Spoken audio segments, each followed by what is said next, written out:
Hey everybody, it's Jason Blaha here. Once again, it is time for my client Emma's vlog, and that's many of you's favorite part of my channel, and it is the longest lasting client vlog I have ever had. So we started the week off with a floor press. She got 150, was real clean. For her supplemental work, we did some additional floor pressing. Now she's obviously not in the home gym at this time. We're on vacation traveling. Fortunately, she's found some pretty good gyms. See all that rogue plates? You're going to see some reverse hypers and stuff in some of these. And I think, if I recall, she changed in the middle of this training week. She changed gyms. But the beauty of it, the gym we've got for the last part of the workout, we have a belt squat, we got glute ham raise, and reverse hyper. This makes Coach happy. So our second supplemental lift on max effort day was dumbbell presses. So that's kind of a 1-2 punch there for bringing up pecs, because we have a floor press and then we have a dumbbell press. So this combination is extremely effective because we get a lot of mechanical tension. We have to explode from a dead stop, lets us handle a very heavy weight, and it forces the chest to kind of fire harder from the dead stop, even though we may not get the full lengthened position. And then we follow it up with a pump type lengthened position, stretch reflex movement for the pecs. Again, real good combination if we need more chest growth for a lifter. And in Emma's case, her triceps are very strong right now and her pecs are limiting. You'll see me with other lifters where I'm like, well, their delts are limiting, their triceps are limiting. In her case, we just need more chest. Right, more chest will get her bench up. And of course, she does chin-ups, and then I let her do laterals. We always put extra shoulder work in for Emma, and it's because it's just one of the things that she cares about a lot. And it's kind of like, I've talked about experimenting with this idea of free time for my lifters, is just come in and do the stuff that they really care about, whether it's for fun or aesthetic reasons or whatever, that I don't prescribe. But these days, usually I just prescribe it. So in her case, it's like, well, she really, really cares a lot about her shoulders. They're very important to her. So we throw extra shoulder work in on the upper days, even if it's bodybuilding type refinement work like that. All right. For max effort lower, we did a pause squat. She got 230 with a pause. Now, when I put this up in a short, I've done it in shorts and reels. I've been doing tons of those lately. And for people curious, I've made some posts about that. I have a lot of advanced lifters, even my elite people, they don't like a lot of their stuff posted. A lot of them are really private, so I occasionally put stuff up. You guys have seen some real big lifts. But I have a lot of intermediates, early advanced lifters, other people who don't have vlogs, and it's nice to just showcase them. I think they're very relatable for people, right? People see that and they relate to it a lot more than if I throw some monster up squatting 600 plus pounds without wraps, People can't relate to that. They can relate to the guy who just hit his first 405 squat. Okay, that's relatable. Guy who just cracked a 375 squat is on his way up hitting, monthly PRs, right? They can relate to that guy. So for the rest of her max effort lower day, though, we did good mornings. We did goblet squats. We didn't have as good of a gym for this first workout. And then we did some cable pull-throughs. Now, it was pointed out, though, some people say, I don't think she quite hit depth. And I'm like, well, no, she didn't. From a powerlifting perspective, you're right. And I'm not going to argue that point. I would say she was just a hair high. If I was a judge at a meet, but she's not competing right now, I would have had to have red lighted it from this view, just for depth. It was close. And that's okay, though. But, this is stuff that a lot of times with my lifters who don't compete, I'm okay with that.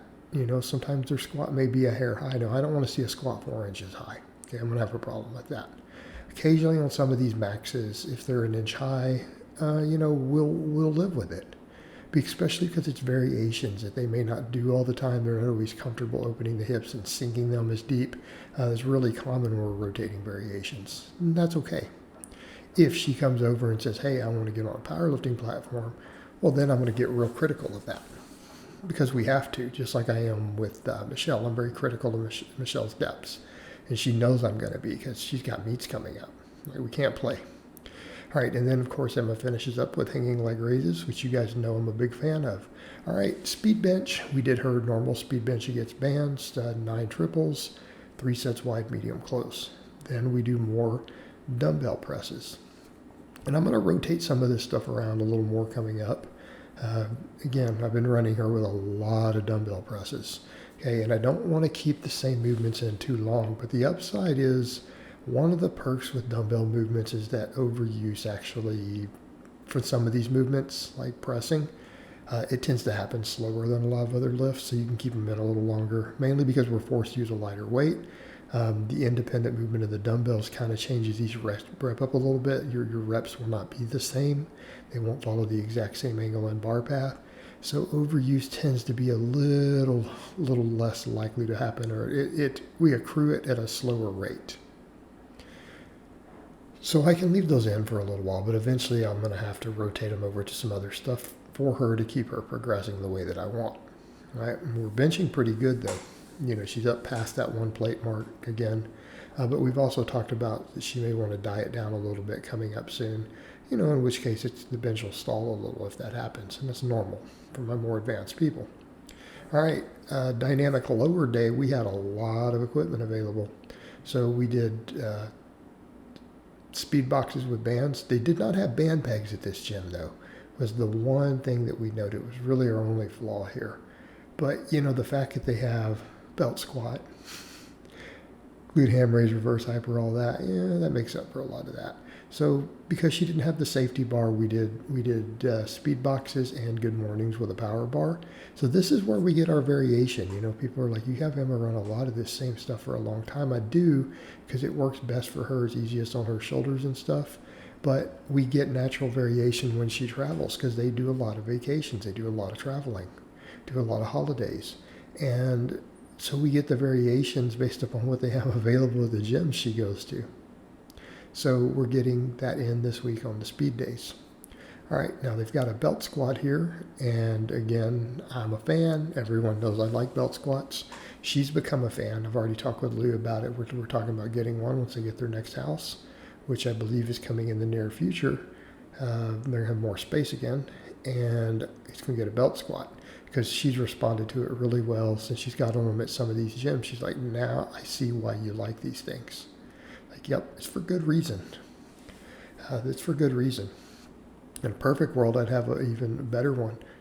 You know, maybe down the road when I upgrade, I'll upgrade to a monster rack and put that monster bolt-in one in there in the back of it. Yep, the whole Rogue setup. But, you know, then I'd have to get rid of my other one. Very, very good use of space, though. So then we have her reverse hypers. She's got a little bit out of order because normally we would do glute ham raises first. I'm assuming she did. But we did reverse hyper extensions, and I'm going to start having her go heavier on these soon. I've had her run these for really high reps for around a year. Eventually, we're going to want to change them up. But then she did glute ham raises here, and because of the settings on the device, I don't think she can make it any more difficult, so she needed to add weight, which she did. I think she's got a little weight plate there. And again, that's the nature of these. You know, you've got to look at how much adjustment you have available because it really will vary from model to model. There's no real industry standard here. And then we finish up with hanging leg raises, which are one of the best abdominal exercises for improving your squat. All right, guys, but that's really all I have to say on that today. I hope it's been informative, and I'll talk to you guys next time.